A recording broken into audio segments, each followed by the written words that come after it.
Muy buenos días. Es un gozo volver a estar con ustedes después de un par de semanas que estuvimos de vacaciones. Contentos de volver a dirigirnos a ustedes con un nuevo mensaje de la palabra de nuestro Señor. Esperamos que ustedes se encuentren bien. Les damos la bienvenida desde aquí y confiamos que en estas semanas todos ustedes hayan disfrutado de buena salud. Y gracias por las oraciones de ustedes para con nosotros también.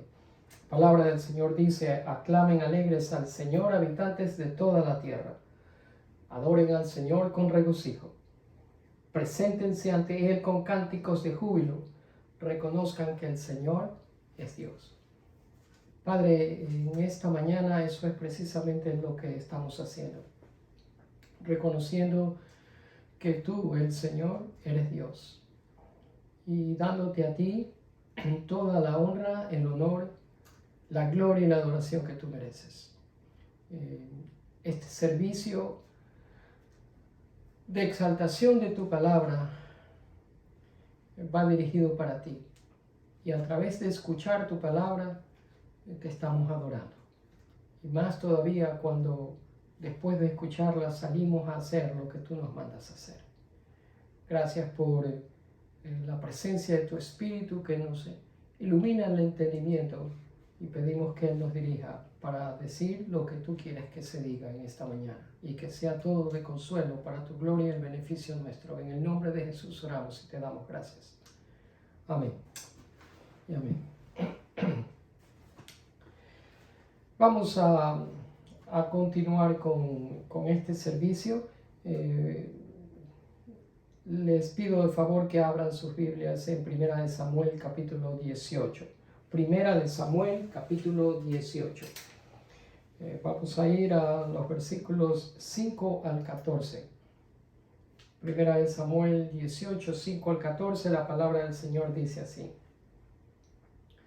todo lo que Saúl le pedía a David que hiciera, él lo hacía con éxito. Como resultado, Saúl lo hizo comandante sobre los hombres de guerra, un nombramiento que fue bien recibido tanto por el pueblo como por los oficiales de Saúl. Cuando el ejército de Israel regresaba triunfante después que David mató al filisteo, mujeres de todas las ciudades de Israel salieron para recibir al rey Saúl. Cantaron y danzaron de alegría con panderetas y címbalos.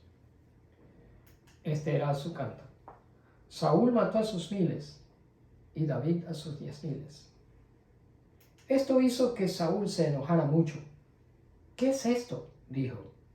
¿Le dan crédito a David por 10,000 y a mí solamente por 1000? Solo falta que lo hagan su rey. Desde ese momento, Saúl miró con recelo a David. Al día siguiente, un espíritu atormentador de parte de Dios abrumó a Saúl y comenzó a desvariar como un loco en su casa. David tocaba el arpa tal como lo hacía cada día, pero Saúl tenía una lanza en la mano y de repente se la arrojó a David, tratando de clavarla en la pared, pero David lo esquivó 2 veces. Después Saúl tenía miedo de David porque el Señor estaba con David, pero se había apartado de él. Finalmente lo echó de su presencia y lo nombró comandante sobre 1000 hombres, y David dirigía fielmente a las tropas en batalla. David siguió teniendo éxito en todo lo que hacía porque el Señor estaba con él. Bendita sea la palabra del Señor, hoy y siempre. El título del mensaje está aquí en la pantalla y se llama Removiendo todas las muletas. Es un nombre un poco raro, ya le explico. Quiero empezar este mensaje con una pregunta y espero que usted sea un buen observador. ¿Se ha fijado cómo el mundo alrededor nuestro está cambiando? Nunca ha habido un tiempo como el que estamos viviendo, donde nuestra sociedad haya recibido tanta presión como hoy. Económicamente, políticamente y moralmente, nuestra cultura tal parece que se está estirando hasta llegar a un punto en que puede romperse. Pero el mensaje de hoy nos recuerda que Dios a menudo realiza sus cosas más impresionantes y sorprendentes precisamente cuando a nosotros se nos acaban todas las opciones. Espero que usted se recuerde, pero hace 3 semanas hablábamos de David y decíamos que David fue un hombre conforme al corazón de Dios. Vaya qué palabras de Dios para David. Cómo quisiera yo que Dios dijera lo mismo de mí. Y estoy seguro que usted anhelaría lo mismo. Que Dios diga que usted tiene un corazón conforme al de Él. Pues ese era el corazón de David. Hace unos días que regresábamos de un sitio con mi familia que fuimos fuera de la ciudad, vi a un hombre que estaba paseando a su perro en un parque, pero el hombre caminaba con mucha dificultad y posiblemente con mucho dolor debido a que algo le estaba afectando en las piernas y él estaba usando muletas. Las muletas obviamente eran para sostenerse y poder caminar. De no haber tenido muletas, me imagino que este hombre no hubiera podido salir a pasear su perro porque no hubiera tenido con qué sostenerse para mover sus piernas. Le digo esto porque estamos hablando precisamente de eso, de remover nuestras muletas. Y quiero relacionar esto con David. Después del éxito que David tuvo en matar al gigante Goliat, David experimentó los tiempos más desafiantes, más abrumadores y más desconcertantes en toda su vida entera, en la medida que cada muleta en la que él se apoyaba le fue quitada y removida por Dios. Es verdad que hay muchos siglos que nos separan de David, pero no hay tiempo y no hay diferencias entre las experiencias de David y las nuestras ahora en el siglo XXI. Y en esta mañana quiero llevarlos muy brevemente, se lo prometo, a 1 Samuel capítulos 18, 19, 20 y 21, con el propósito de hablar con ustedes acerca de la conocida experiencia nuestra de apoyarnos en otras personas y de apoyarnos en otras cosas, aparte de también querer al mismo tiempo apoyarnos en el Señor. De verdad no creo que haya un creyente en Cristo que no esté pasando en estos momentos o que ya haya pasado en otro momento determinado por la experiencia de que sus muletas hayan sido quitadas o removidas por Dios. Yo creo que a todos en un momento dado nos ha pasado o tal vez a usted le está pasando en estos momentos. Es decir, que unos están en el proceso de que sus muletas sean quitadas por Dios y otros ya no las tienen más con ellos. Ese es el caso. Lo que quiero decirles es que el Señor Dios continuamente trabaja para quitar de nosotros aquellas cosas que nosotros tenemos la tendencia de ponerlas en lugar de Él. Y nos apoyamos en esas cosas en lugar de apoyarnos solamente en el Señor. Y Dios tiene una manera muy peculiar en saber cuáles son esas cosas y también tiene una manera de quitarlas y removerlas de nosotros, una por una. Se ve, cuando éramos niños, nosotros nos apoyábamos en nuestros padres. Yo recuerdo mi niñez y dependía mucho de ellos, pero eso es entendible. Y conforme madurábamos y crecíamos y entrábamos a la adolescencia, probablemente ya usted no se apoyaba en sus padres, pero se apoyaba en sus amigos, los amigos del colegio. Cuando somos adolescentes nos volvemos idealistas en nuestras metas futuras y comenzamos a decir, cuando yo termine mis estudios, cuando me gradúe de doctor, ingeniero, abogado, yo voy a tener esta posición o aquella posición y voy a hacer esto o aquello. Y si usted se pone a examinar esas afirmaciones, en cierta parte eso es una especie de muleta también, porque nos estamos apoyando en la esperanza de alguna posición futura que nosotros pensamos hacer. Después entramos en la edad adulta, conforme seguimos madurando y creciendo, y nos apoyamos en nuestras profesiones, en nuestros trabajos, en nuestras esposas o esposos. Y Dios entiende todo eso, y Dios trabaja en nosotros. Y si usted es un creyente en Cristo, con más razón Dios va a trabajar con el propósito de hacernos pasar por ese proceso donde cada una de esas muletas en las cuales nosotros nos estamos apoyando sean removidas, porque el objetivo de Dios es que nosotros no nos apoyemos absolutamente en nada excepto solo en Él.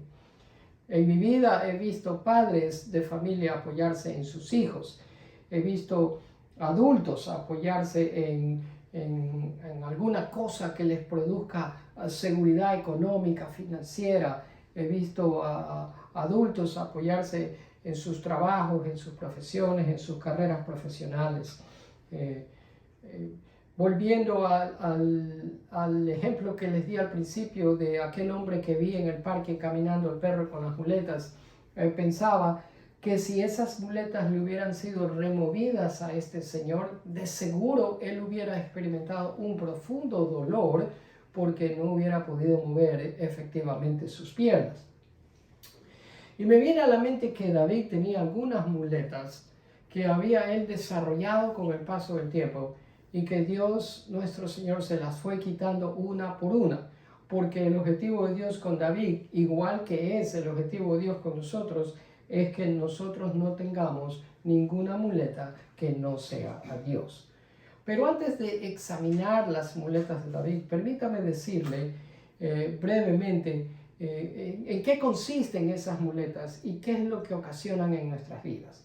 En primer lugar, las muletas nuestras, igual que las de David, llegan a ser sustitutos del Señor. Y Dios no quiere ningún sustituto. Dios no quiere que nosotros le sustituyamos a Él con ninguna otra cosa o con ninguna otra persona. Por ejemplo, en Deuteronomio 33, la palabra del Señor dice que el Dios eterno es tu refugio. Y sus brazos, es decir, los brazos de Dios, que son eternos, también te sostienen. ¿Se da cuenta usted? Dios anhela ser ese refugio con el propósito de que sus brazos eternos, fuertes y todopoderosos sean los que sostengan nuestra vida. Ese es el deseo, el anhelo de Dios para usted y también para mí. Isaías 41:10 dice algo parecido. No temas, nos dice. O sea, no tengas miedo. ¿Por qué? Porque yo estoy contigo. No tengas miedo. Lo vuelve a decir. Ponga cuidado. 2 veces lo va diciendo en apenas 2 oraciones. ¿Por qué? Porque yo soy tu Dios. Te fortaleceré y también te ayudaré.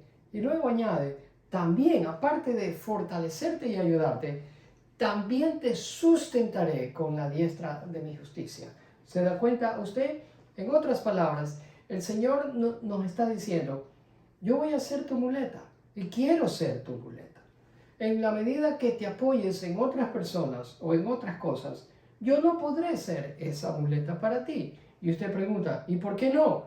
Y Dios nos responde, porque mi mano no estará sosteniéndote, sino que las otras cosas o otras personas son las que te estarán sosteniendo. Se ve, Dios desea sostenernos, sustentarnos con su mano derecha, con la diestra de su justicia. Pero si nosotros ponemos otras cosas que reemplacen la diestra de Dios, es imposible que Él nos pueda sostener. No funciona de esa manera de querer que nos sostengan las cosas u otras personas y al mismo tiempo la mano de Dios. Dios no quiere eso. Dios quiere ser el único que nos sostenga porque Él es el eterno Dios que quiere sostenernos con sus eternos brazos. Por lo tanto, cuando dejamos que otras cosas u otras personas sean las que nos sostengan, esas cosas o personas llegan a ser sustitutos de Dios. Y nosotros no queremos eso. Yo creo que usted no lo quiere y yo tampoco. En segundo lugar, las muletas mantienen nuestro enfoque en un sentido horizontal. Cuando usted o yo nos apoyamos en cosas, en otras cosas o en otras personas, nuestro enfoque es netamente en un plano horizontal. Es decir, que solamente miramos en todo lo que está alrededor nuestro. Nunca miramos hacia arriba en el sentido vertical buscando el sostenimiento y la ayuda de Dios. ¿Qué sucede? Nosotros empezamos a confiar en lo que tenemos alrededor nuestro para nuestra propia seguridad.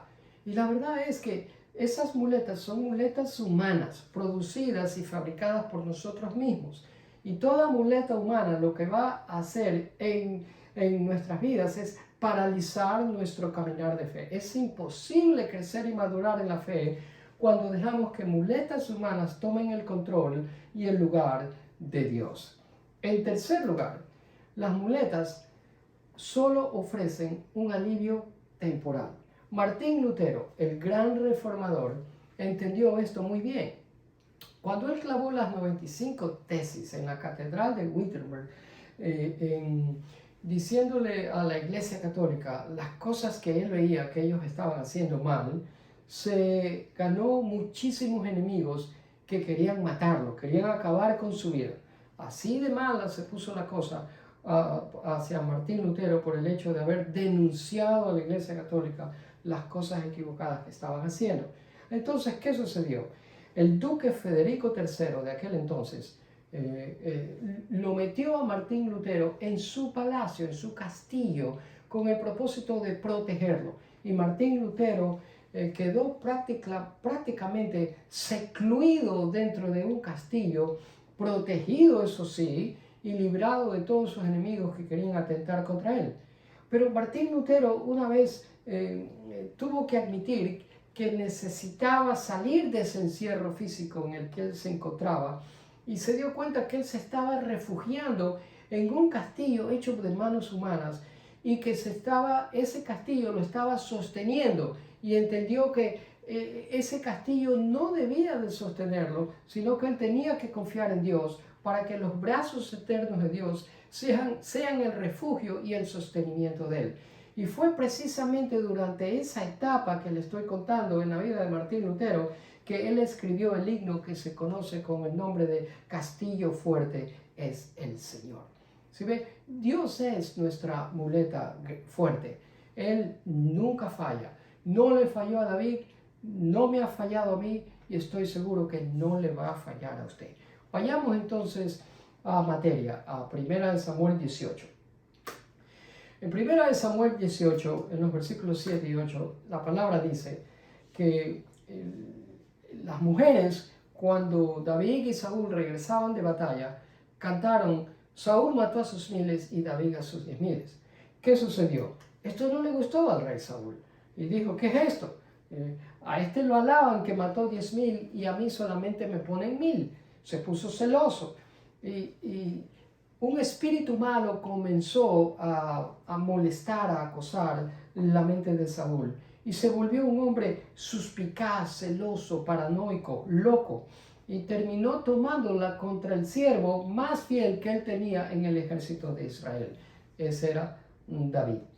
Tal es así que si usted sigue leyendo se dará cuenta que 2 veces, mientras David tocaba el arpa para Saúl en el palacio real, Saúl trató de clavar a David en la pared con su propia lanza, y las 2 veces David lo esquivó. Por lo tanto, al ver que no pudo hacer eso, Saúl le dio un nombramiento, le dio un cargo, le dio nombre, le dio posición a David y lo hizo cargo del ejército de Israel, y eso fue bien visto por todos. David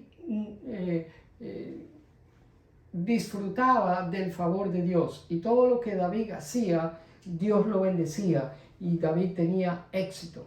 David no había hecho absolutamente nada malo al rey Saúl, pero aún así el Señor comenzó a remover cada muleta de la vida de David una por una, empezando con esta muleta que llamamos la posición, el nombre o el nombramiento que Saúl le dio.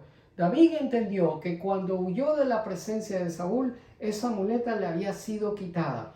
Todo el renombre que él tenía y todo el rango de él en el ejército de Israel lo perdió. David nunca más volvió a ser parte del ejército de Saúl, y salir a pelear para defender a Israel. Lo perdió. Quizás a usted le ha pasado algo así. Quizás usted se apoyaba en alguna posición, en algún rango, en algún nombramiento, porque eso le daba a usted una especie de seguridad. Pero Dios le dijo claramente, no quiero que hagas eso, te apoyas en mí. Y eso fue precisamente lo que el Señor le dijo en esta ocasión a David. ¿Qué sucede? David huye de la presencia de Saúl y ¿dónde va? Va donde su esposa. Estos versículos de 1 Samuel 19, 18 y 10 usted los puede ver. Vamos acá a continuar. No sé qué ha pasado por aquí. Bien, en el versículo 9, no necesito el 10. La segunda muleta que Dios le quitó a David fue su esposa Mical. Una vez que David huye de Saúl, va a la casa de su esposa, es obvio. Él era su esposa, se apoyaba en su esposa también, era el apoyo para él. Y 1 Samuel 19, 11, 12 dice que Saúl se enteró de que David estaba en donde su esposa, que era Mical, hija del propio Saúl, y mandó tropas para que vigilaran la casa de David, y se les dio la orden a esas tropas de que mataran a David cuando saliera la mañana siguiente. Mical, la esposa de David, le advirtió, si no te vas esta misma noche, mañana serás un hombre muerto. Así que, ¿qué pasó? Lo ayudó a salir por una ventana y él huyó y escapó. Saúl envió a hombres, entraron a la casa y le preguntaron por qué había dejado huir a David, y ella les dio una mentira. Les dijo que David le había amenazado de muerte si no lo dejaba ir. Y al oír esas palabras de la boca de su hija, con más furia Saúl comenzó a perseguir a David. David tuvo que finalmente dejar la casa de Mical y nunca más pudo volver. Y como digo, esa es otra muleta que el Señor tuvo que quitar de la vida de David. Y la tercera es que cuando huye de la esposa de Mical, David va al mentor, al profeta Samuel. Samuel era el amigo, el mentor, el consejero de David. Y David le cuenta todo a Samuel lo que estaba pasando, y Samuel le dice, no te preocupes. Y los dos se van a Nayot de Ramá para estar allá por un tiempo. Pero llegó el cuento al rey Saúl de que David estaba por allá en Nayot de Ramá, y envió tropas para que lo arresten a David y lo maten también. Por lo tanto, David tampoco pudo quedarse por un tiempo más con su consejero y mentor Samuel, sino que tuvo que huir. La palabra del Señor dice, huyó pues David y escapó, y vino a Samuel en Ramá, y le dijo todo lo que Saúl había hecho con él. Y él y Samuel se fueron y moraron en Nabot. Pero, ¿qué resulta? Se los acabo de contar. Entonces David huyó de Nayot de Ramá porque Saúl lo mandó a buscar, quería matarlo, y encontró a Jonatán. Es decir, que la primera muleta, que fue la posición, el rango que él tenía en el ejército, le fue quitada, quedó sin ella. Va a la casa con su esposa y tiene que huir de su casa, también le fue quitada, perdió el apoyo de Mical. Luego va a buscar apoyo en su mentor y en su consejero, el profeta Samuel, y también tiene que dejar la compañía de su mentor porque Saúl lo andaba persiguiendo. Otra muleta en la cual él se apoyaba, que tuvo que perderla. Cuando huye de Ramá, va a ver a Jonatán, el hijo de Saúl y gran amigo íntimo de David. Y lo que nosotros vemos es que esa muleta de tener un amigo, un amigo de confianza, un amigo que lo entienda, un amigo que se solidarice con él, también lo pierde David. En el versículo de 1 Samuel 21 podemos ver que emocionalmente David empieza a desmoronarse cuando dice, ¿qué he hecho? ¿Cuál es mi delito? ¿Cómo ofendí a tu padre para que esté tan decidido a matarme?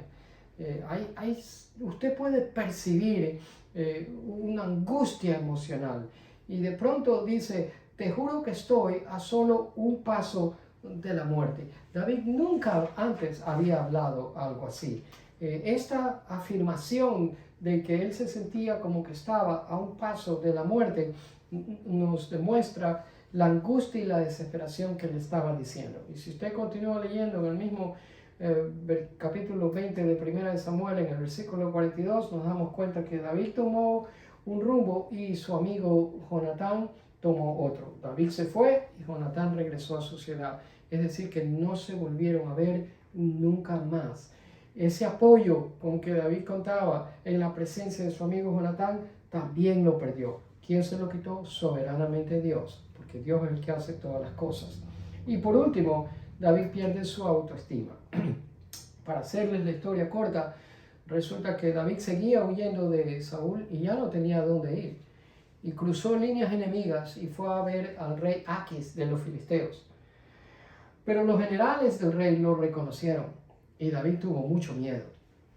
Miedo de que lo reconocieran, miedo de que lo tomaran preso, miedo de que atentaran contra su vida también.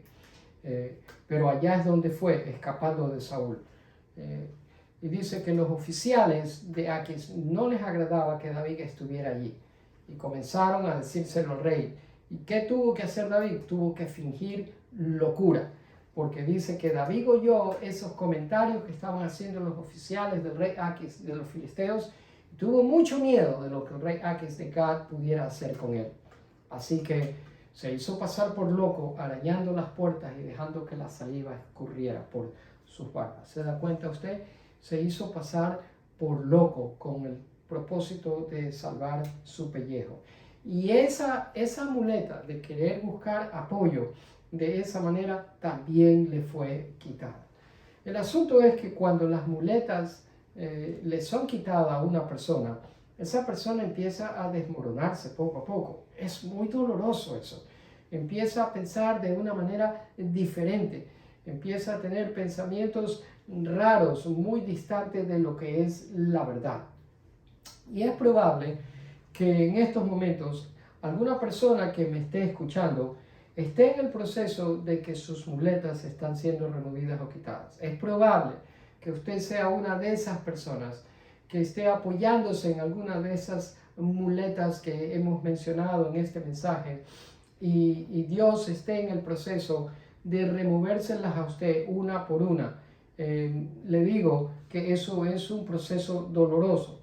Podría tratarse de una relación sentimental que empezó bien y de pronto ya no está bien. Y eso duele profundamente. Quizás se trate de la ruptura de su matrimonio. Usted nunca pensó que podría pasar algo así, pero sucedió. Para algunos podría ser la pérdida del sueño de su vida, de un ideal que ya no está más. O podría ser el quebrantamiento de la salud y usted se encuentra profundamente confundido. En realidad podrían ser muchísimas cosas y yo no lo sé, usted lo sabe, pero soberanamente Dios conoce todas esas cosas que representan el apoyo suyo y en los cuales usted está poniendo su confianza y su esperanza. Y Dios no quiere que usted haga eso y comienza a removérselos uno por uno. Mi corazón se extiende hacia usted porque he pasado por esas experiencias y sé que el que nos remuevan esas cosas en las cuales nosotros buscamos apoyo es una experiencia bastante dolorosa. Pero cuando Dios está en medio del asunto, soberanamente lo hace, no con el propósito de acabar con nuestras vidas, sino de hacernos crecer y madurar. Y tenemos una opción. Cuando eso suceda, tenemos una opción. Debido a que ya usted no puede apoyarse en esas cosas o en esas otras personas que antes tenía alrededor suyo, su única opción por ahora entonces es apoyarse en Dios y solo en Dios. Y la pregunta es, ¿cuándo finalmente nosotros aprenderemos a que Dios es el único que puede sostenernos? Porque esa debería ser nuestra pregunta y un razonamiento lógico. Si Dios con sus poderosas manos, sus brazos eternos, quiere sostenernos eternamente, ¿cuándo aprenderemos que eso, lo que la palabra de Dios dice, es una verdad para la vida suya y para la vida mía también, como lo fue para la vida de David? Quiero terminar con dos cosas. Número uno, no hay nada malo en apoyarse. Desde luego que no. Todos necesitamos apoyarnos en algo. Y no hay nada malo en apoyarse siempre y cuando usted y yo lo hagamos en el Señor. El asunto es que nosotros no podemos hacer nada solos. Necesitamos apoyo. Pero nuestro apoyo debe de ser el Señor, porque la palabra del Señor dice que separados de Él simplemente no podemos hacer absolutamente nada. Él es nuestro apoyo.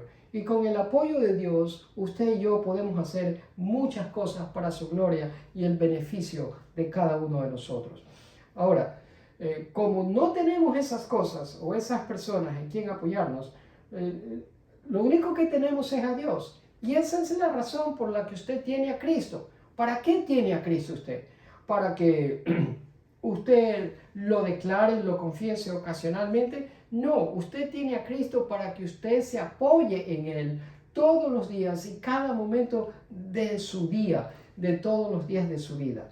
Nadie, y escúcheme bien, nadie puede ocupar el lugar de Jesús en la vida suya. Nunca se olvide de eso. No hay cosas, no hay personas, por más influencia que tengan en su vida y por más seguridad que usted reciba de esas cosas o esas personas, nadie o nada puede ocupar el lugar de Jesús en la vida suya. Tenga presente esa verdad, nunca se olvide de eso. En segundo lugar, el perder todos esos sustitutos, tenemos que admitir que es la experiencia más dolorosa que usted puede experimentar. Porque esos sustitutos llegan a convertirse en los juguetes de nuestro corazón. Nos gustan, están ahí, los tenemos a nuestra mano cuando nosotros los necesitamos. Y muchas veces de esos juguetes del corazón hacemos los ídolos nuestros, de todas esas cosas y de todas esas personas. Pero eso es porque nosotros, la tendencia nuestra es a poner los ojos en esas cosas o en esas personas. Pero la lección y la enseñanza es que nuestros ojos tienen que estar puestos únicamente en el Dios viviente. Porque Él es nuestro sustento. Él es nuestro apoyo. Él quiere serlo. Y Él puede serlo siempre y cuando, en la medida que nosotros le demos el control y le demos el espacio y el lugar que Él se merece en la vida suya y en la vida mía también. Por lo tanto, le aconsejo, mi amado hermano, que usted que me escucha, si usted es un creyente en Cristo, apóyese en Dios. Cristo está para eso. Él, deje que Él sea su muleta, que Él sea el que lo ayude en esos momentos de necesidad. Cualquiera que sea la circunstancia por la que usted está pasando, cualquiera que sea el nombre de esa necesidad que usted tenga en ese momento, cualquier cosa que haya sido removida de su vida y que por dolorosa que sea usted no sabe qué hacer, apóyese en el Señor, entrégueselo a Él. Él está más que dispuesto para sustentarlo con sus poderosos brazos y hacer que usted salga adelante y crezca en una relación madura e íntima con el Señor. Incline su rostro para orar. Padre nuestro,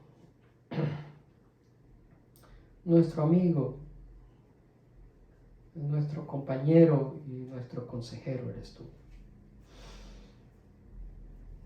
En esta oración que en estos momentos lo estoy haciendo, incluye y representa a todo un grupo de corazones quebrantados y adoloridos. Y quiero orar por todos ellos, al margen de la situación por la que estén pasando. Y tú sabes cuáles son esas situaciones. Yo no, porque no soy Dios, tú eres Dios, tú lo sabes. Pido que tú les hagas ver que el único todo suficiente que hay eres tú. Y el único que es digno de confianza eres tú, Señor. El único que eres digno de nuestra alabanza y de nuestro honor y de confiarte en nuestras vidas eres tú. Así que en esta mañana, Señor, te pido que calmes todos esos corazones que están angustiados y adoloridos, en la medida que cada uno de ellos te entronice a ti como Señor de sus vidas. Que cada uno de los que me escuchan, Señor, entiendan que el Señor eres tú y quieres y anhelas entronarte en los corazones de cada uno de nosotros para que tú hagas el trabajo que tú quieres hacer en nosotros, de darnos paz, de darnos quietud, de darnos calma, de darnos equilibrio, apoyo, sustento. Te pedimos también perdón por poner gente y cosas en el lugar que solamente tú puedes ocupar. Esa es nuestra tendencia, Padre. Te pedimos perdón por ello. Nos encanta fijarnos en objetos y en personas en las cuales nosotros buscamos apoyo en lugar de hacerlo en ti. La gente nos falla, nos decepciona, pero tú nunca nos fallas. Tú eres nuestro socorro, nuestra roca fuerte, nuestro pronto auxilio en la hora de necesidad. Tú eres nuestra fuerza y nuestra fortaleza. Oyes nuestro clamor, nuestros gritos de auxilio. Tú nos defiendes y nos cuidas cuando hacemos de ti nuestro refugio y nuestro sustento, nuestro baluarte y nuestro resguardo. Ayúdanos a recordar estas palabras en esta semana que empieza hoy. De tal manera que empezando en este momento, si hay algo que dejar ir, que lo dejemos ir. Y que aceptemos la invitación tuya de dejar que tus brazos sean los que nos sostengan en medio de cualquier prueba que estemos pasando. Dirige y guarda nuestro caminar a lo largo de esta semana. Te pedimos sanidad para aquellos que están en necesidad de ser tocados, mi Dios, con un toque tuyo. Aquellos que esperan oír buenos resultados de sus exámenes médicos, buenos reportes de sus doctores, Padre. Te pido que pongas tu mano de bendición sobre la cabeza de todos ellos y los restaures, les des una buena medida de salud. Ayúdanos a poder celebrar, mi Dios, tu grandeza, tu poder, tu misericordia y compasión sobre cada uno de nosotros en cualquier necesidad que estemos pasando. Declaramos una semana de victoria, de éxito, de obediencia, de comunión y de caminar contigo. Te adoramos porque eres el Señor, el Rey, que estás entronizado, que eres el único Dios verdadero, el que nos sostiene, eres nuestro apoyo y el anhelo de nuestro corazón. Recibe gloria, honor y alabanza, Padre. Te damos gracias por habernos escuchado. Te damos gracias por haber dicho amén a nuestra oración. En Cristo Jesús. Amén y amén. Gracias por haber estado con nosotros en esta mañana. Los volvemos a ver la próxima semana y les pido de favor que compartan con las personas, amistades y familiares este enlace para que ellos también puedan beneficiarse de este pasaje de la palabra de Dios del cual hemos predicado esta mañana. Con la ayuda de Dios espero verlos el próximo domingo. Que tengan ustedes una semana muy bendecida. Dios los guarde.